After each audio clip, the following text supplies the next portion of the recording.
All right, good evening and welcome to the Monday, January 20th, 26th session of the Lake Forest City Council. Will the clerk please call the roll? Honorable Mayor Tack. Here. Alderman Novit. Here. Alderman Clements. Here. Alderman Notes. Here. Alderman Powers. Here. Alderman Levert. Here. Alderman Bethfeld. Here. Alderman Weber. Here. Alderman Walzer. Here. Mr. Mayor, you have a quorum. Please rise. Pledge allegiance. I pledge allegiance To the flag of the United States of America and to the republic for which it stands, one nation, under God, indivisible, with liberty and justice for all. All right.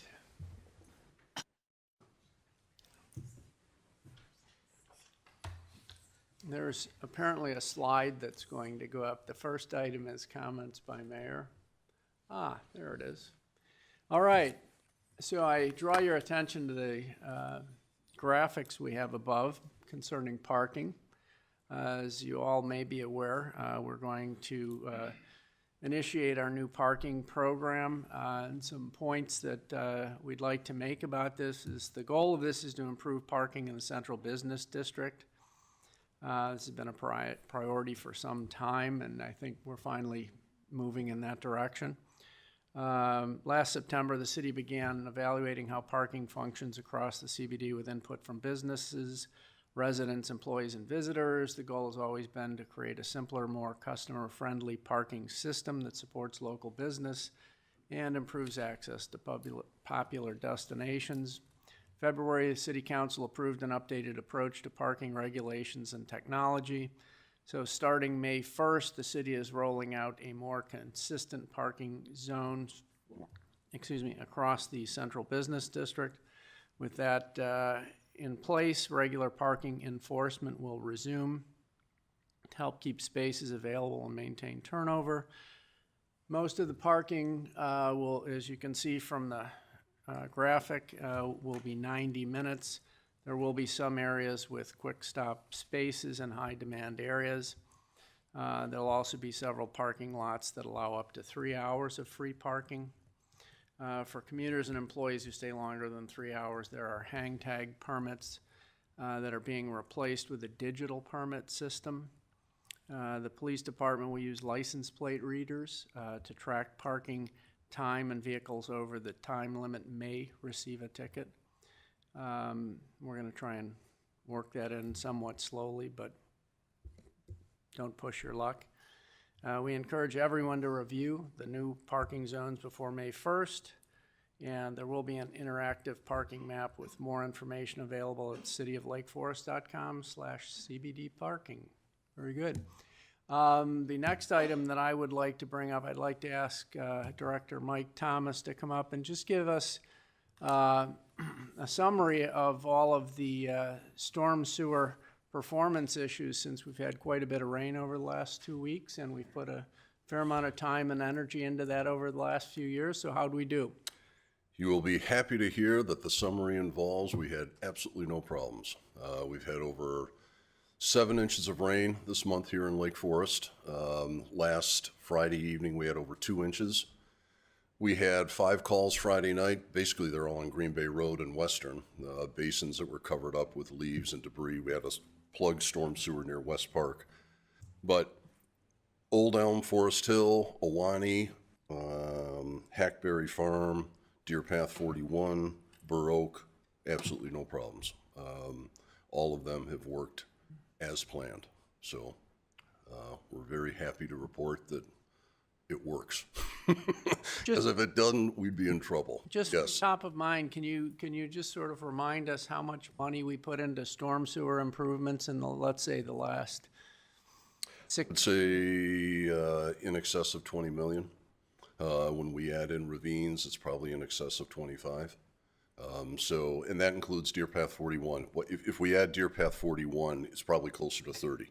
But no, the city has invested heavily in storm sewer projects as well as ravine projects. So one by one, we're knocking them off. The next big one we have coming up will be over on Cherokee. But the large projects we have effectively addressed And the phone calls that we're receiving from residents are about their backyards being flooded. And we'll go over and offer free help to them and recommend contractors or just ideas on things, how they can improve. But as far as neighborhoods and roadways being underwater, we haven't seen it, which is great. It's a big change from where we were 30 years ago, 20 years ago, even 10 years ago. So it's working. Excellent. Well, thank you for Great. that. Every once in a while, we need to take a victory lap. So Yes. consider the lap taken. All right, that concludes my comments. We'll move on to comments by the city manager. Thank you, Mayor and members of City Council. Good evening. I have one item under my report that is in reference to an item that's included on your omnibus agenda, asked for your consideration and approval tonight. Is a design services agreement for analysis of the city's water main system. And given the attention that this topic received at both your November and March budget workshops, I thought it would be appropriate to ask Assistant Director of Public Works, Jim Lockefear, to provide a high-level summary outlining the scope of work being pursued. So I'll turn it over to Jim. Thank you, Jason, Mayor Tack, members of City Council. This was a topic, and that was a great introduction, where Director Thomas at the March 9th Finance Committee last talked about this in a bit more depth about what we were trying to achieve and the reasons why. Tonight, this evening, we're ready to move forward with the recommended firm selection to proceed with this work. But before I talk about that on my next slide here, I just did want to take the very, very quick step back to remind City Council the ultimate goal and what we anticipate receiving from this undertaking is receiving both infrastructure and operational recommendations from a professional engineering firm looking at our water distribution system comprehensively. And when I say the water distribution system, I mean our 166 miles of water main, the water plant, the booster station at the corner of Waukegan and Wesley, as well as the water tower at the compost center. We want to look at everything and ultimately determine, are we operating as efficiently as possible? And from an asset replacement, the water fund and strategically planning for some of those costly water main replacements, where should we focus first and foremost? We're already doing that to a certain degree, but we just felt it was timely to dive into that a little bit more. So as part of this undertaking, a lot of data collection, reviewing hydraulic data, and that, again, is by those professional engineers who study that hydrology. Conducting desktop analysis and studies. So we anticipate them to model our entire distribution system and then start coming up with scenarios and tweaking things to see how the system responds. Beyond just doing that at the desktop level, actual field testing will also occur. And so it's a project we're really excited about. We want to get going very, very quickly here with potential council approval tonight. We'd anticipate beginning May 1. But as far as the RFP process goes, that's before you this evening. We do have a budget of $375,000 for this initiative. We did our typical detailed RFP process for which we develop a very specific scope of services that firms have to respond to and meet. We had 7 firms download the RFP, 1 submittal. I'll touch on that quickly, but I wanted to first highlight we are very excited with the submittal we received, and I'll explain why. But as to why just 1 versus we had 7 firms interested, it really came down to, in following up with a couple of those firms, capacity. We are looking for an aggressive timeline here where start May 1, and then by the end of August, we're looking for those recommendations to be in place so that those recommendations can inform the upcoming capital planning process. So we know the timeline's a bit aggressive, and from what we heard from some other firms, their staffing models just don't support that right now. We are very excited for the Strand & Associates proposal that we did receive in the amount of just shy of $230,000. Strand Associates has done very favorable work for the city in the past, including the 2017 water plant remodel. They have some great institutional knowledge just there alone. combined with Strand Associates highlighted for about 6 other communities they've recently done these water distribution system analyses. The ones that come to mind, Niles, Streamwood, and Lincolnshire. But there were a number of others too, and they shared some of those reports that we were very impressed by. Lastly, just from a cost standpoint, we did require any firm participating, to include Strand, to highlight their costs, not just from a lump sum total, but each deliverable, and not only the cost, but how many hours and what staff they'd be assigning to it. So it gave us, from a staff perspective, in reviewing that in detail, we feel that that proposal is not only comprehensive, but fairly priced as well. And so with that, as City Manager Wisha highlighted, for consideration on omnibus, but I'd be happy to take any questions now. Do we have any questions or comments? Mr. Lockefier, thank you very much. No problem. That concludes my report for this evening. Thank you. Excellent. All right, the next item on the agenda is an opportunity for citizens to address the City Council on non-agenda items. Is there anyone present that would like to address the council? Please step forward. I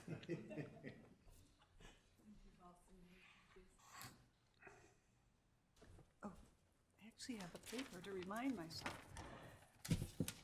Mayor, council members,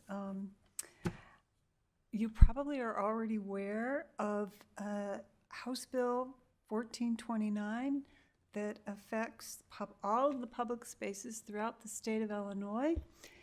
And stop me if you're all familiar with it. I'm okay with that.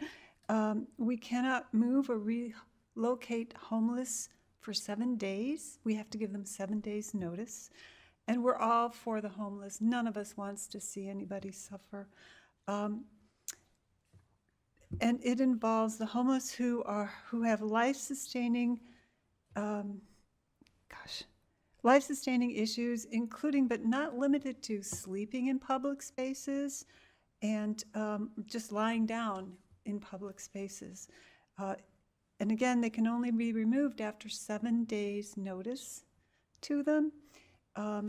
The only restriction on this is a very clear definition of an emergency or a public health issue, which means that they can hang out on our sidewalks and sleep on our sidewalks, as they're doing in Los Angeles.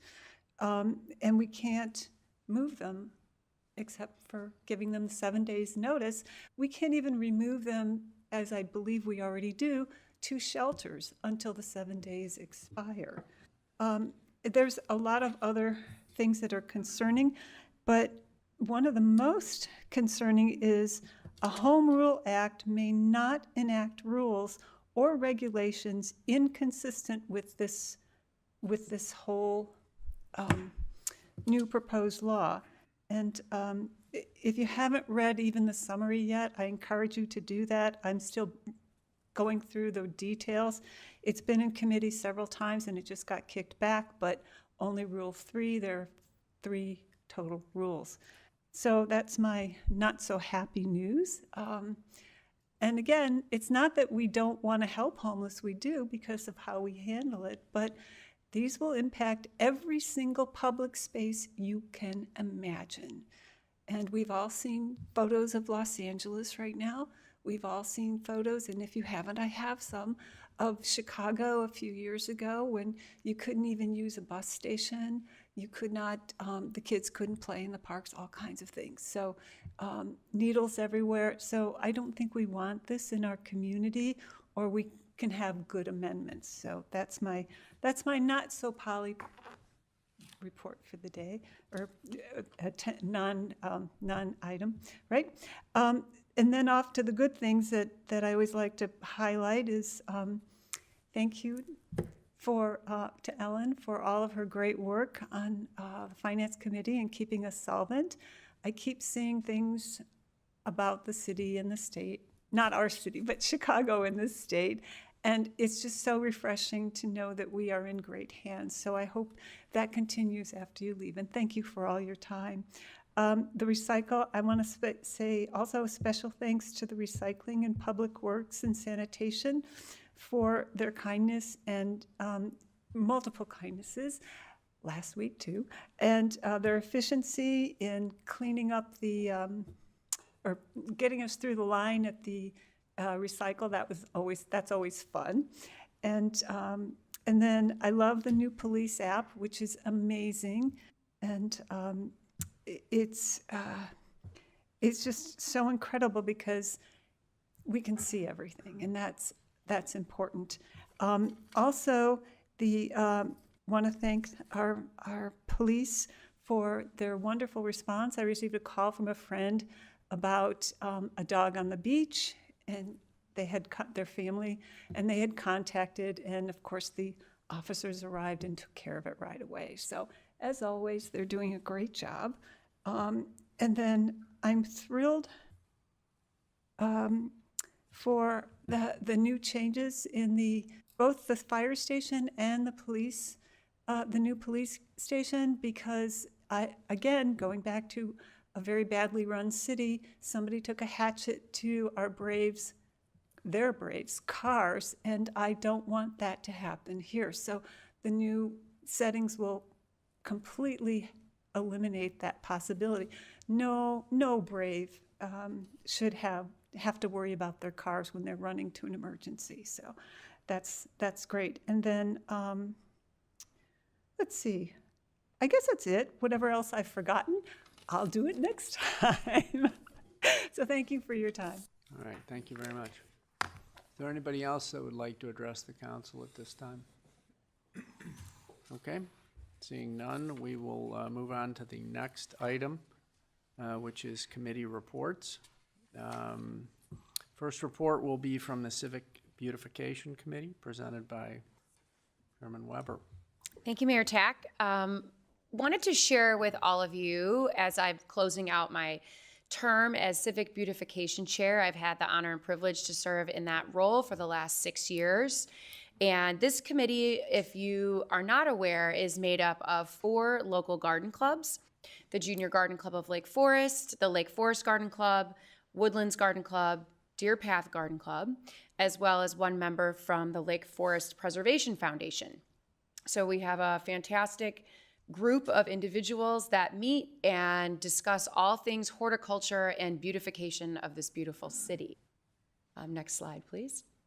One of the highlights I wanted to make, as it's starting to grow in now, we are a year and a half, not quite a year and a half, we're almost a year, Deer Path Streetscape.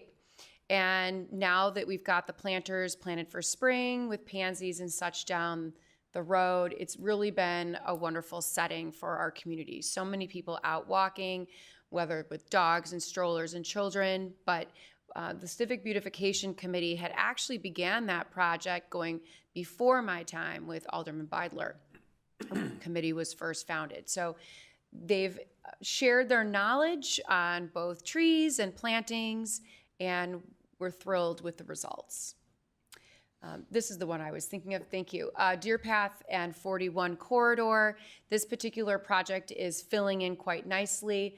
After the pumping station project, it was time to make this gateway to Lake Forest beautified. So with new plantings and trees and shrubs, eliminating the thistle and reusing material that was still good quality, we have some beautiful ramps to and from 41.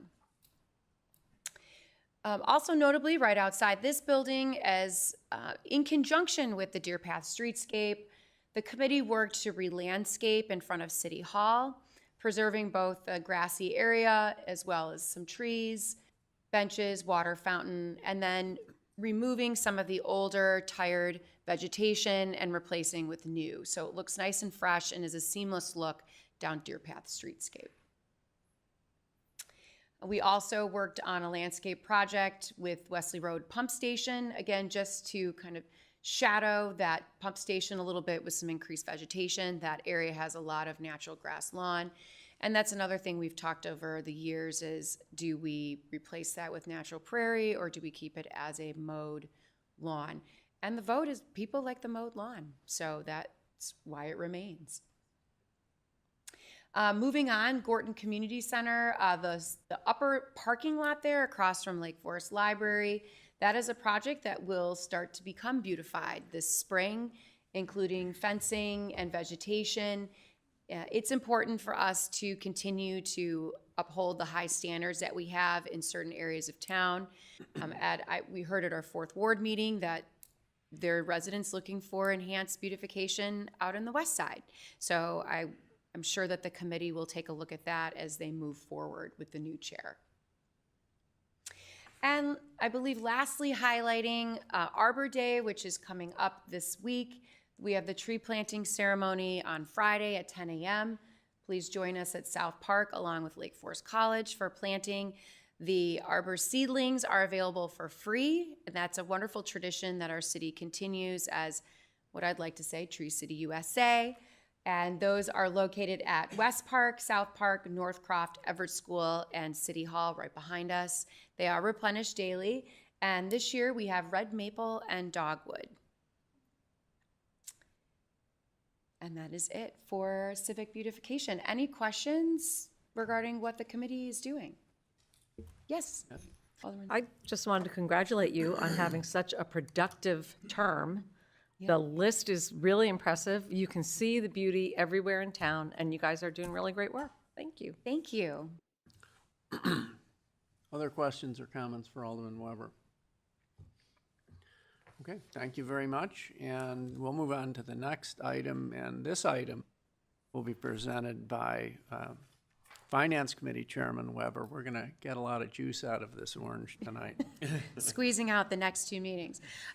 Wonderful. So for this particular item, we are looking for an approval of the comprehensive fiscal plan for fiscal year 27.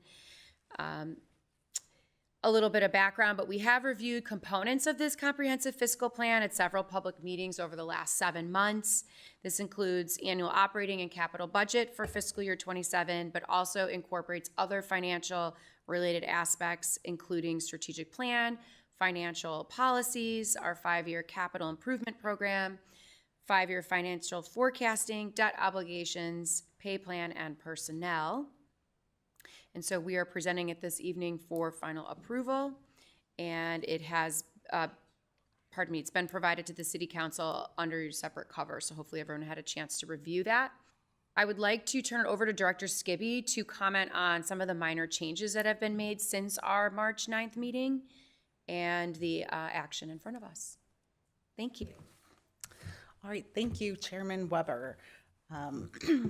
There have been minor changes to this budget document. The personnel salaries have been distributed among all the departments where they previously were not at the March meeting. And then there have been some small changes to projections, but overall the document is relatively the same. The fiscal year 2027 comprehensive fiscal plan covers revenues and expenses from May 1, 2026 till April 30th, 2027. But this plan is not just a budget. As Chairman Weber alluded to, this document brings together years of long-term planning, which includes the strategic plan, 5-year CIP, financial forecast, as well as organizational goals, service levels, how we deliver, what we deliver, and how we staff that, and then brings it all together in this budget document. The budget timeline takes almost a year. We do start in May with the audit of the prior year financials and go through most of the year until we end up here tonight where we request approval for the budget document. This timeline really reflects the extensive deliberation and intention that goes into really every piece of this document. The budget is also integrated with the strategic plan. So you'll see these icons throughout the strategic plan where we want to highlight things that tie directly to these 7 goals. So I encourage you, as you're looking through the budget, to look for these icons. Before we really dive into the fiscal year 2027 budget, we'd like to take a moment to look at where we think we're going to end up at the end of 2026. So the city has a long tradition of conservative budgeting. We deliberately budget revenues conservatively so that we are confident we can achieve those numbers. Then when we have economic conditions that outperform, we can capture that additional revenue and cover one-time expenses such as capital. We intentionally avoid building or operating a budget around best-case scenarios. So this slide really summarizes where we believe we're going to end FY26. Departments have estimated their actual expenses to give us an idea of where they're going to end up. And we have looked at revenue quite a bit to see where we'll be with that as well. On the left, you'll see that in total, revenues are projected to come in $4.2 million over budget. The largest two variances for revenue are sales taxes and income taxes. These revenue sources are particularly sensitive to changes in economic conditions, including inflation and the Fed funds rate. Additionally, some of the changes that we've made to the investment policy over the last several years have really put us in a good position to capture a good rate environment in interest income. Total expenditures are projected to come in approximately $800,000 under budget. The categories where this is mostly occurring is in salary and wages, employee insurance, and pension costs. I would also note that staff tend to be conservative when they are estimating their year-end actuals. So in July, we usually come back to Finance Committee to look at where we actually ended up to see if we need to do any additional transfers to maintain that fund balance per our policy. So tonight, staff is requesting that the FY26 surplus be transferred to the Capital Improvement Fund.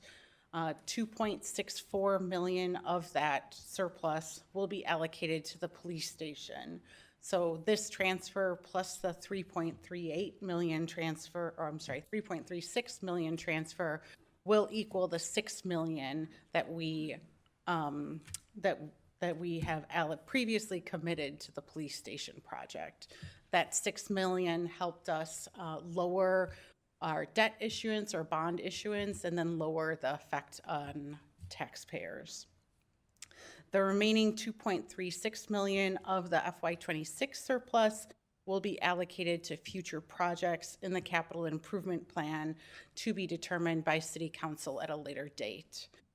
And then additionally, last year, the fiscal year 25 surplus came in higher than expected, and so staff is recommending transferring those funds into capital as well. This was reviewed at the March 9th Finance Committee budget workshop, and staff were given direction to proceed with this transfer from the general fund to capital fund. That was the result of these positive variances. So you'll see that on your agenda tonight. Okay, so moving on to 2027, the 2027 budget is $125.6 million in revenue and $130.6 million in expenses. The almost $5 million difference is funded from reserves. Several funds are drawing from reserves to pay for capital projects, such as the Motor Fuel Tax Fund, which is funding the street program in 2027, and the Capital Improvement Fund, which is funding various projects, including renovations of the fire station in 2027. All funds maintain reserves at the fund balance policy level. As we look into the all-wide revenues, property taxes remain the single largest revenue source at 32% of all funds revenue. Charges and fees are 26%, and they really reflect the significant role enterprise funds play, so water, sewer, golf, as well as community development fees and recreation, all programs which are largely funded by users. Interest in investments is at 9%, and that reflects the benefit of maintaining healthy reserves in a higher interest rate environment. And then grants and contributions are 6% of the total budget, which is really meaningful outside funding. As we move to expenses, you'll see that personnel costs account for 38% of citywide expenses, and capital expenses are 25% of the budget. That really reflects a major investment in capital for the city, and that is somewhat driven by the fire station renovation project. Okay. This is the 2027 budget by fund. So we spend the majority of our time talking about the general fund, but it's important to note that the city has a lot of funds. Governmental accounting requires us to have several different funds, and some of the money that we receive has to be put in different funds. So these different funds protect taxpayer dollars by ensuring dedicated revenue sources like motor fuel tax are used only for its intended purpose.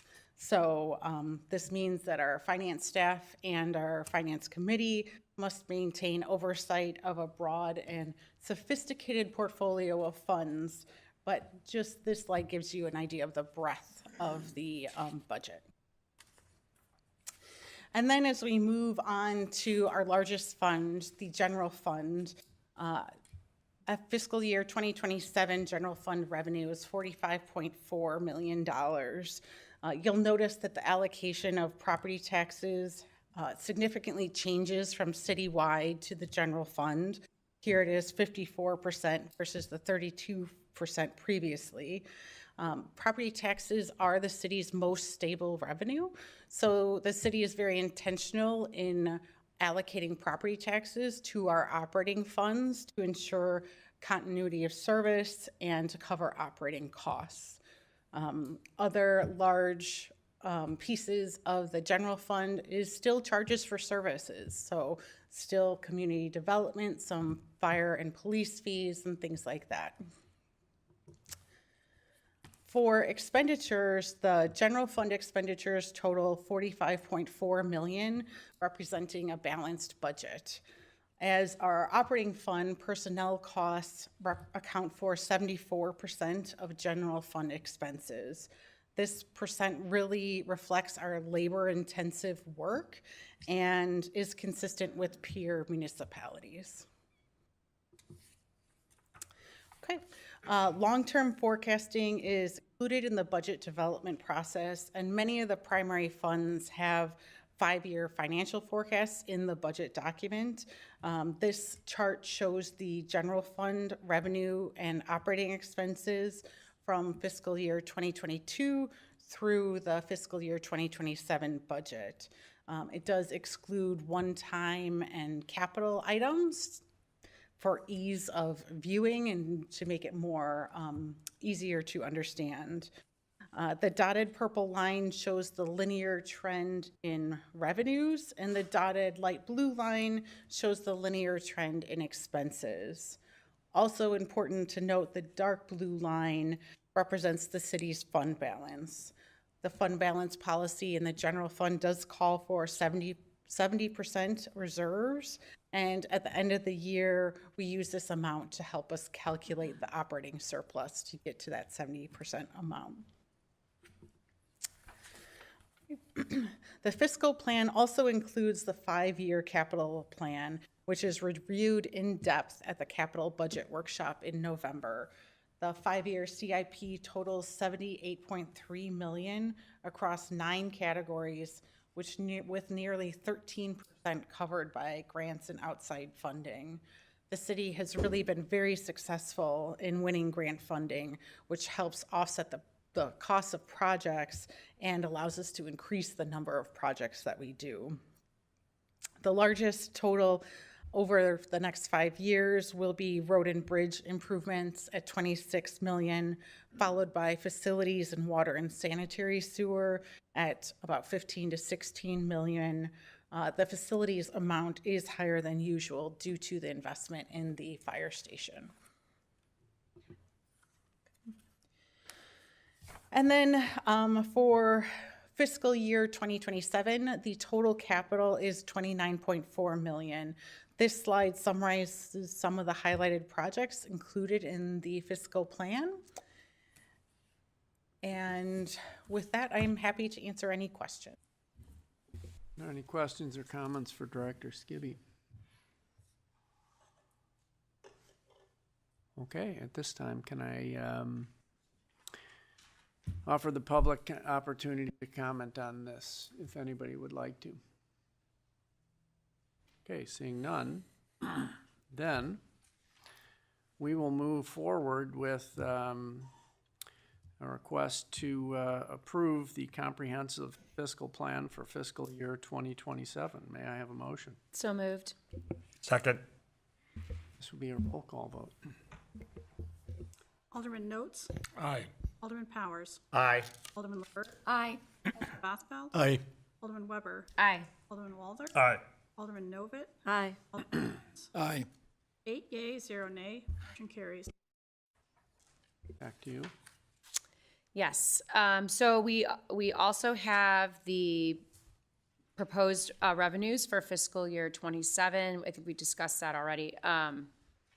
There's 3 motions under this particular Finance Committee agenda. And Katie reviewed all of them. So we just needed to take action on the second 2. Okay, so the item that we need, Approval for an additional fiscal year 26 transfer out of the general fund. yes. So we need to do that. Yep, okay.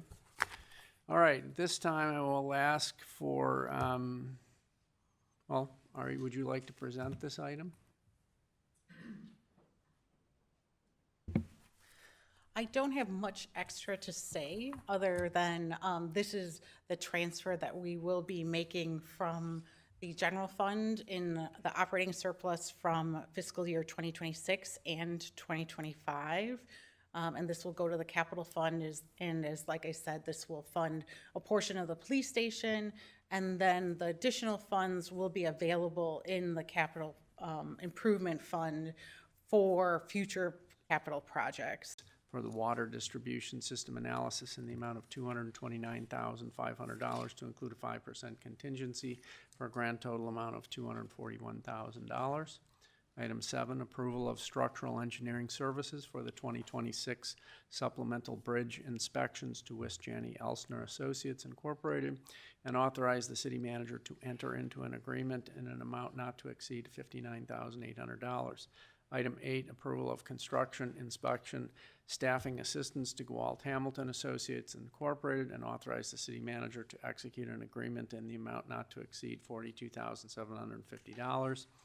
Item 9, approval of purchase of a replacement sanitation section scooter to Russo Equipment in the amount of $41,000. Item 10, approval of the purchase of a replacement medium-duty utility truck for the horticulture and landscaping section from Sutton Ford, the chassis, in the amount of $70,000, and Henderson Products, the hook lift, in the amount of $65,000 for a total cost of $135,000.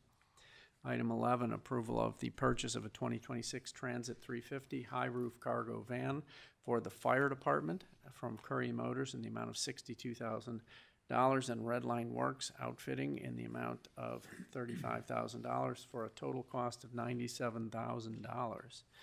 Item 12, consideration of a recommendation from staff to authorize the city manager to enter into a professional services contract with Tesca Associates Incorporated for the final phase of the update to the comprehensive land use plan in the amount not to exceed the previously budgeted amount of $55,000.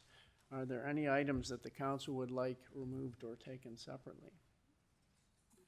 All right, hearing none, may I have a motion to approve the 12 omnibus items as presented? So moved. This will be a roll call vote. Alderman, where did I go? Alderman LaBert, Aye. Alderman Bothfeld, Aye. Alderman Weber, Aye. Alderman Walther, Aye. Alderman Novit, Aye. Alderman Clemmons, Aye. Alderman Note, Aye. Alderman Powers. Aye. 8 yeas, 0 nay, motion carries. Very good. The next item is old business, of which there is none this evening, followed by new business, of which there is none this evening. And item 8 is any additional items for discussion or comments by council members. Is there any commentary that you all would like to make? Alderman Weber. Thank you. I didn't want to miss the opportunity to thank Corey Wierma for his chairmanship of the Civic Beautification with me, as well as our forester Kelly and horticulture expert Miguel.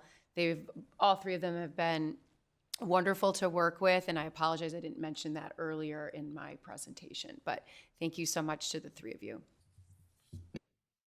Thank you. Any others? All right, hearing none, at this time, I will entertain a motion to adjourn. So moved. Second. All in favor? Aye. Motion carries. Good evening.